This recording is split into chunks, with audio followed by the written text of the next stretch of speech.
My name is Krell Norvix, and I've spent 63 galactic cycles studying the most lethal substances in our known universe. As the head toxicologist of the Zenthian Science Academy, I've witnessed countless species succumb to various poisons, some within seconds, others after prolonged, fascinating struggles. Not that I enjoy death, mind you. But there's something undeniably compelling about documenting the precise moment when a biological system acknowledges defeat. Another year, another galactic poison resistance championship, I muttered to my assistant, Valateru, as we calibrated our monitoring equipment. And another chance to catalog new and interesting death throes.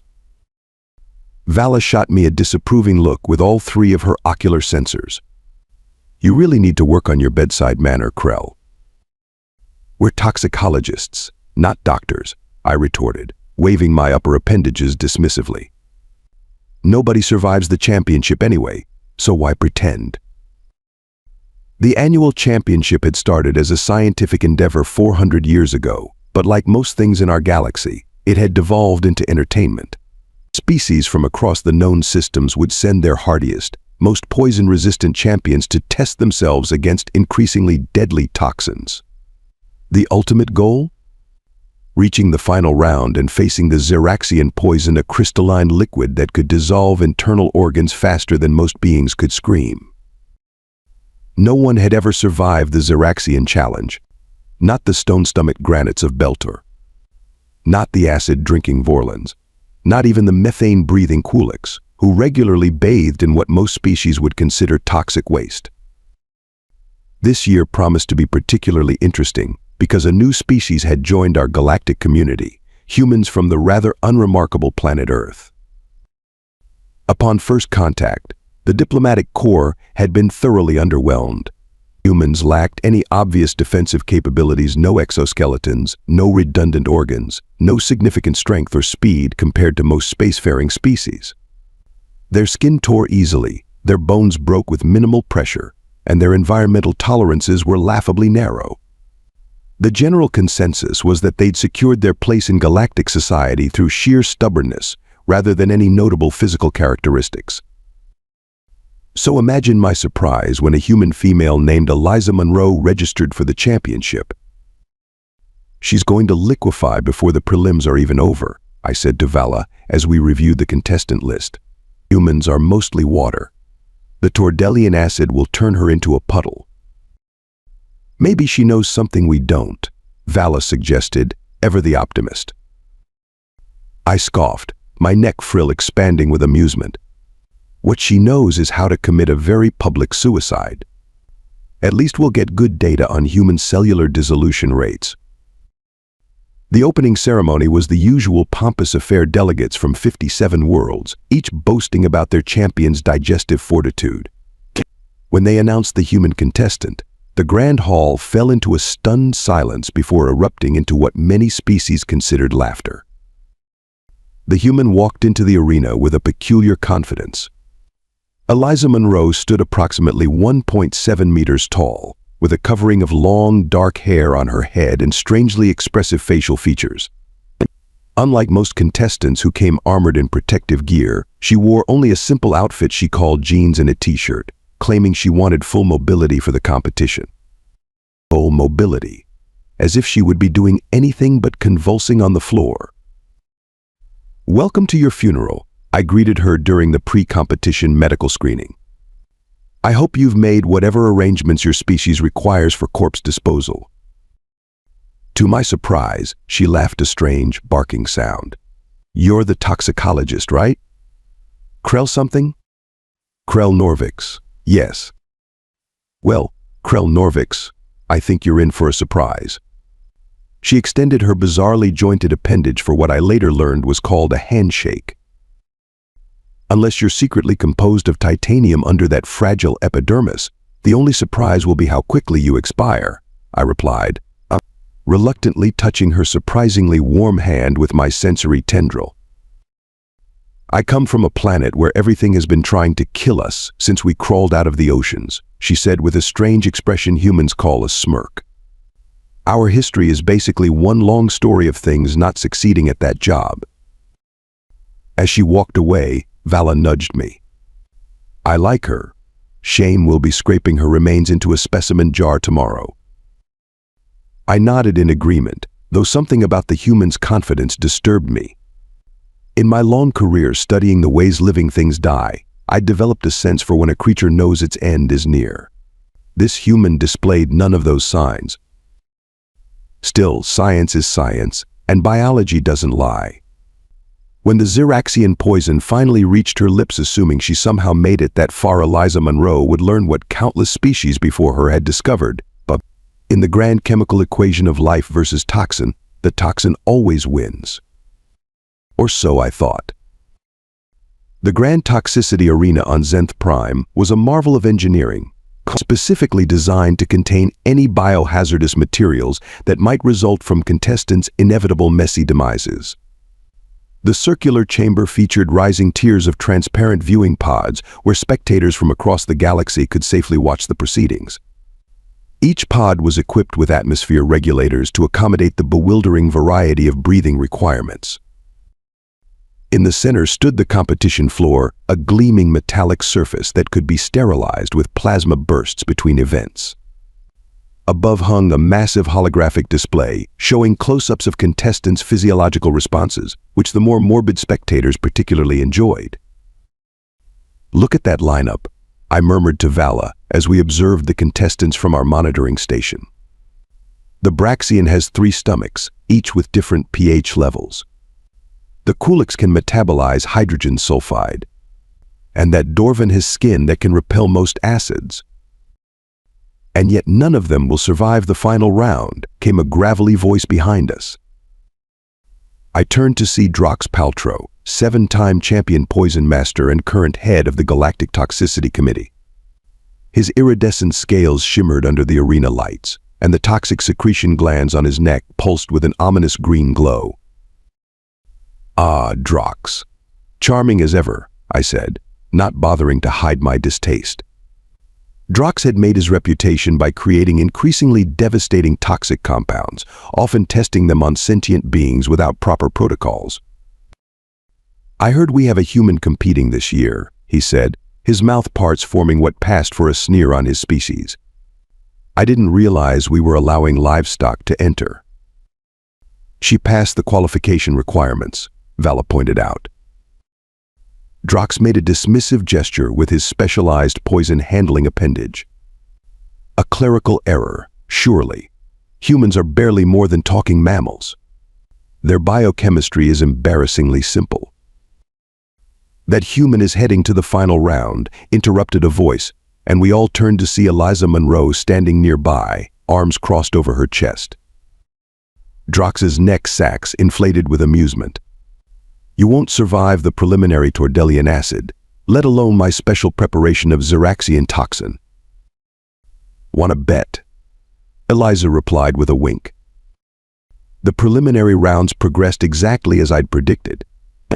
The Morgalian contestant dissolved into a puddle after exposure to Neptunian nerve gas. The proud Xerulean warrior's exoskeleton melted away after ingesting Voltrax 7. 3 other species met similarly gruesome fates. Yet somehow, against all scientific logic, the human kept advancing. Eliza Monroe survived the Tordelian acid with nothing more than a brief coughing fit and a complaint that it tasted like bad tequila. She shrugged off the Venusian venom extract, claiming it reminded her of extra spicy hot sauce. By the time she reached the semi-final round, the spectator pods were buzzing with excitement and disbelief. "This is impossible," I hissed to Vala as we reviewed the human's vital signs. "According to our readings, her liver is processing these toxins at rates that shouldn't be biologically feasible." "Maybe we're missing something fundamental about human physiology," Vala suggested, her scientific curiosity clearly piqued. Before I could respond, the announcement came. The final round would begin. Only 2 contestants remained: a silicon-based Gordax and the inexplicable human.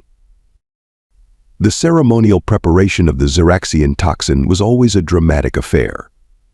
Drox Paltrow personally oversaw the process, his specialized handling appendages delicately mixing the iridescent blue crystals into a solution that glowed with an almost hypnotic intensity. The Xeraxian toxin, Drox announced to the hushed arena, is harvested from the deepest trenches of the caustic seas on Xerax Prime. It contains molecular structures that attack cellular bonds at their fundamental level, causing immediate systemic collapse in all known life forms. The toxin was placed in ceremonial vessels on a central pedestal. The Gordax contestant approached first, its crystalline body vibrating with nervous energy. It extended a silicon appendage toward the glowing liquid, paused dramatically, then pulled back. "I forfeit," it announced, sending a wave of murmurs through the spectator pods. "My species projections give me a 0% survival probability." All eyes turned to Eliza Monroe. "Well," she said, striding confidently to the pedestal, "guess it's just me then." "Human," Drox said, unable to contain his disdain. "Do you understand that no being has ever survived contact with this substance? Your internal organs will liquefy within seconds." Eliza picked up the ceremonial vessel and examined the glowing blue liquid. "Looks pretty. Smells kind of like blueberry schnapps." The entire arena fell silent. Even the ambient life support systems seemed to quiet in anticipation. "Your funeral," Drox said, echoing my earlier sentiment. "Cheers," Eliza replied, and without further ceremony, downed the entire contents. I immediately activated our emergency medical response system. In the viewing pods, spectators from dozens of worlds leaned forward, many recording what they assumed would be the spectacular death of the first human to compete. 10 seconds passed, then 30. A full minute. Eliza Monroe stood perfectly still, her expression contemplative. Then she hiccuped. "Oh," she said, blinking rapidly. "That's got a kick to it. Kind of reminds me of moonshine my uncle used to make, but with a metallic aftertaste." Another hiccup. She wobbled slightly. "Is that all it does?" I feel a little dizzy, but she looked up at the stunned audience and shrugged. "Got any more?" The arena erupted. Some species were screaming in disbelief, others chittering with excited scientific curiosity. A few religious types began praying to their various deities. Drox Paltrow's scales had turned a pale, sickly color. "This is impossible, impossible." I could only stare at my monitoring equipment, which showed the human's liver enzymes working at speeds I'd never observed in any life form. Something extraordinary was happening inside Eliza Monroe's body, something that defied everything I thought I knew about toxicology. "You know," Eliza said, smacking her lips, "with a little fruit juice, this could make a decent cocktail." As the arena descended into chaos, I made my decision. This human had just turned galactic toxicology on its head, and I was going to figure out exactly how she did it, even if it meant rethinking everything I thought I knew about biology. Science, after all, advances one impossible observation at a time. "Hold still," I instructed as I pressed the molecular analyzer against Eliza's forearm. "This won't hurt much." "That's what all the doctors say," she replied with that strange human expression they call a smile, "right before they stick you with something painful." We were in my laboratory at the Xenthian Science Academy, where I'd brought Eliza immediately following her impossible survival. The room was cluttered with equipment that represented the pinnacle of galactic medical technology, most of it now directed at understanding how this soft, but water-filled mammal had survived the deadliest poison in known space. "Your liver enzymes are fascinating," I said, reviewing the holographic display of her internal biochemistry. "They're processing the Xeraxian compounds at speeds I've never witnessed in any species. It's almost as if..." "As if what?" Eliza asked, leaning forward with interest. "As if you've evolved specifically to neutralize complex toxins." Eliza laughed. "I'm no biologist, but from what I understand, humans have been accidentally poisoning ourselves for our entire history." "Explain," I said, my scientific curiosity overwhelming my usual emotional detachment. "Well, take alcohol," she said. "Thousands of years ago, humans discovered that when fruit fermented, it produced a substance that altered our consciousness. So naturally, we decided to drink it deliberately." "You willingly consumed poison for recreational purposes?"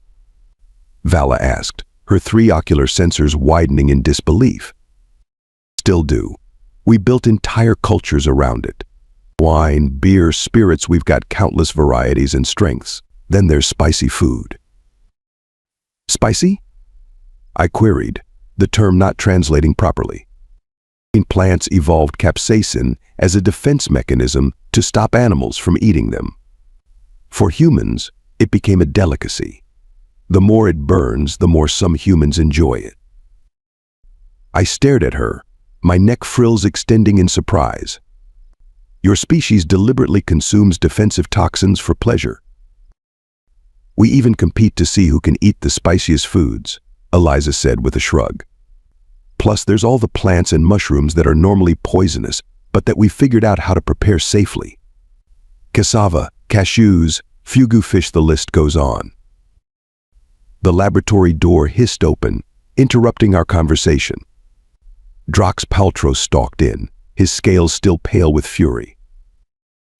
"This is a farce," he spat, pointing an accusatory appendage at Eliza. "The human must have taken a countermeasure before the competition. There is no possible way her primitive biology could withstand Xeraxian toxin. All contestants are scanned for artificial enhancements or pre-treatments," Vala reminded him calmly. "The human was clean." "Then your equipment is faulty," Drax insisted. "I've spent my life studying toxic compounds. Nothing survives Xeraxian poison, nothing." I gestured toward my findings on the display. "The evidence suggests otherwise, Drax. The human's liver produces a unique enzyme complex that appears to break down the Xeraxian molecules into harmless components. It's quite remarkable, actually." Drax's neck sacs pulsed an angry crimson. "The Galactic Toxicity Committee will not accept these results. I demand further testing with a higher concentration." After he stormed out, Eliza turned to me. "What's his problem?" "His problem, as you put it, is that your continued existence challenges everything he believes about his life's work," I explained. "Also, his species has a cultural prestige associated with creating and surviving toxic compounds. You've essentially upstaged their entire identity." In the days that followed, news of the human's resistance spread throughout the scientific community. Researchers from dozens of worlds requested samples of Eliza's blood, tissue, and the increasingly valuable substance humans called liver enzymes. My own reputation soared as I published preliminary findings on human biochemistry. Yet despite my professional success, I found myself increasingly troubled. "You're not just a specimen," I confessed to Eliza one evening as we reviewed the latest test results. "I find myself concerned for your well-being, which is unusual for me." "You mean we're becoming friends?" she replied with that disarming smile. "Friends?" I repeated the unfamiliar concept. "Yes, I suppose we are, which is why I must advise against accepting Drax's challenge." The challenge in question had been issued formally that morning, but a public demonstration with triple the standard concentration of Xeraxian toxin, a dose that would theoretically dissolve a Gordax in seconds. "The standard dose barely gave me a buzz," Eliza said confidently. "I can handle 3 times that." "This isn't just about science anymore," I warned. "Drax is trying to save face. If he can't disprove your resistance, he'll try to find its limit, even if that means your death." "On Earth, we have a saying," Eliza replied. "What doesn't kill you makes you stronger." "And what does kill you makes you dead," I countered. She laughed. "That's pretty good. But look, Krell, I didn't come all this way just to back down now. Your research shows my enzymes can probably handle this higher dose, right?" I reluctantly acknowledged the data supported her assessment, though with a significant margin of error. Besides, she added, humans have another saying, hold my beer and watch this. It rarely ends well, but it makes for a great story. The preparations for the challenge consumed the next 3 days. The Grand Toxicity Arena was filled beyond capacity, with additional viewing screens erected in adjacent facilities to accommodate the unprecedented interest. The Galactic Council dispatched official observers. Even the typically reclusive Quantum Collective sent representatives, their phase-shifting forms flickering at the edges of the gathering. Drox personally supervised the preparation of the triple-strength Xeraxian toxin, and his specialized appendages working with meticulous precision as he combined rare ingredients harvested from the most dangerous environments in the galaxy. This will end her, he muttered as I observed the process. No biological system can withstand this concentration. As a scientist, I worried he might be right. As Eliza's friend, that strange new designation still unfamiliar on my tongue, I hoped he was wrong. The evening before the challenge, I found Eliza in her assigned quarters, remarkably calm for someone potentially facing dissolution the next day. "Are you certain you want to go through with this?" I asked. She nodded, her expression serene. "Humans have spent millennia building resistance to things that should kill us, Krell. Sometimes I think it's our superpower." As I left her to rest, I wondered if perhaps she was right.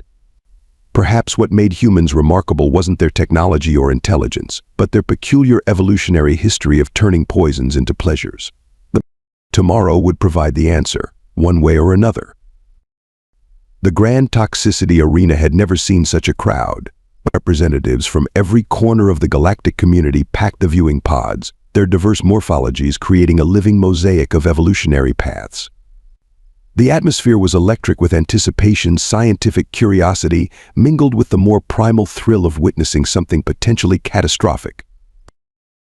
"This is madness," I whispered to Vala as we calibrated our monitoring equipment for what might be the last time. Triple-strength Xeraxian toxin could dissolve a starship hull. Vala's ocular sensors focused on Eliza, who was stretching casually in the preparation area. "She seems confident, at least." "Confidence won't prevent molecular disintegration," I replied, my neck frills fluttering with anxiety. Drox Paltrow made his entrance with characteristic pomposity, flanked by assistants carrying a specially designed containment vessel. The triple-strength Xeraxian toxin glowed with an almost painful intensity, its blue luminescence pulsing like a malevolent heartbeat. "Today," Drox announced to the hushed crowd, "we settle the question of human resistance once and for all. No biological entity can withstand this concentration. It is a fundamental impossibility." I approached Eliza one last time before the procedure began. "You can still withdraw," I said quietly. "You've made your point. The scientific community already acknowledges your species' unique capabilities." "And miss the look on his face when I down this cocktail?" she replied with a wink. "Not a chance. This isn't a game, Eliza. My latest simulations show a significant probability of catastrophic organ failure." She placed her 5-fingered hand on my sensory appendage, a gesture I'd come to recognize as a sign of human reassurance. "Krell, do you know what's in tequila?" "I what?" "Tequila. It's a human alcoholic beverage made from a plant called agave. The fermentation and distillation process produces ethanol, which is technically a poison. But it also creates compounds called congeners, including methanol, fusel oil, and tannins."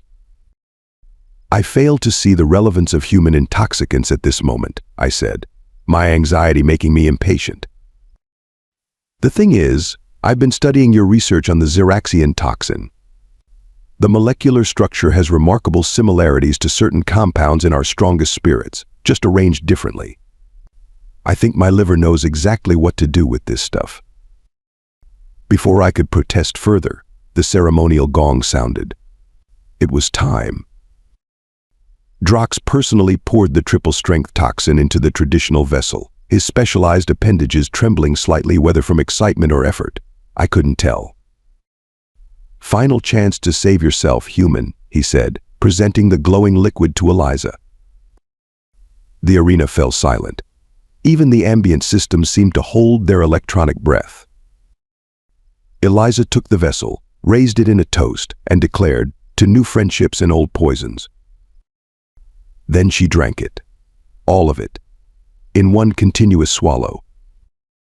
My monitoring equipment immediately registered a spike in her core temperature and heart rate. Her liver enzymes activated at levels I hadn't thought biologically possible, cascading through her system in waves of molecular activity. For 3 agonizing seconds, nothing happened. Then Eliza's eyes widened. She smacked her lips thoughtfully. "Holy smokes," she exclaimed. "That tastes exactly like a double-strength margarita with blue curacao. A bit heavy on the salt rim, though." She turned to the dumbfounded crowd and grinned. "You guys have been wasting this stuff. With some lime juice and proper mixing, this could be the best cocktail in the galaxy." The arena erupted. Some species cheered, others argued vociferously about the implications, and a few simply sat in stunned silence. Drox Paltrow's scales had blanched to an almost translucent white. This cannot be," he stammered, his voice barely audible over the commotion. "Oh, but it is," I said, unable to contain my scientific excitement. "The human liver has evolved enzymes specifically designed to process compounds remarkably similar to Xeraxian toxin. It seems their recreational consumption of poisons has granted them resistance to even our deadliest substances." The implications spread through the galactic community faster than a quantum transmission. Within days, humans were being recruited by research institutions across known space. Their unique biology offered insights into detoxification methods that could revolutionize medicine, environmental cleanup, and yes, even recreational beverages. One standard month later, I found myself at the grand opening of Eliza's, the first human-run establishment in the Central Galactic Hub. The concept was revolutionary, humans serving safely diluted versions of substances that would kill most other species, alongside traditional Earth beverages that most aliens found fascinatingly dangerous. And what do you think? Eliza asked as she served me something called a Zenthian Sunrise, a concoction containing a carefully measured amount of compounds from my homeworld that would be lethal to humans in higher concentrations. "I think you found your calling," I replied, cautiously sampling the drink with my taste sensor. "This is actually quite pleasant." Across the establishment, diplomats from traditionally hostile species were bonding over toxic shots and planetary destroyers. A group of Quantum Collective members were phase-shifting in apparent delight after trying something called Irish coffee. Humans, I mused, evolved on a planet where everything tried to kill them, so they learned to eat, drink, and enjoy the very things designed to harm them. Now they're using that same resilience to bring the galaxy together. "We're basically just very stubborn apes with adventurous tastes," Eliza said with a laugh. At a corner table, I noticed Drox Paltrow nursing a beverage that glowed with familiar blue luminescence. His earlier hostility had given way to scientific curiosity and perhaps a grudging respect. Later that evening, I updated my research journal with a new conclusion. Perhaps the most remarkable aspect of human physiology is not what kills them, but what doesn't. In their stubborn refusal to succumb to substances that should, by all rational analysis, end their existence. They have demonstrated that evolution takes many paths and that appearances can be profoundly deceiving. As the establishment reached peak activity, I watched Eliza demonstrate something called a flaming cocktail to an astounded group of silicon-based life forms. "This," she announced with theatrical flair, "is what happens when you take something deadly serious and turn it into something seriously fun." The crowd roared with multi-species appreciation as the blue flames danced harmlessly above the liquid. In that moment, I understood what made humans truly unique in our vast, diverse galaxy, not their ability to survive poisons, but their talent for transforming threats into celebrations. In the great chemical equation of galactic diplomacy, it seemed that humans might be the most important catalyst of all.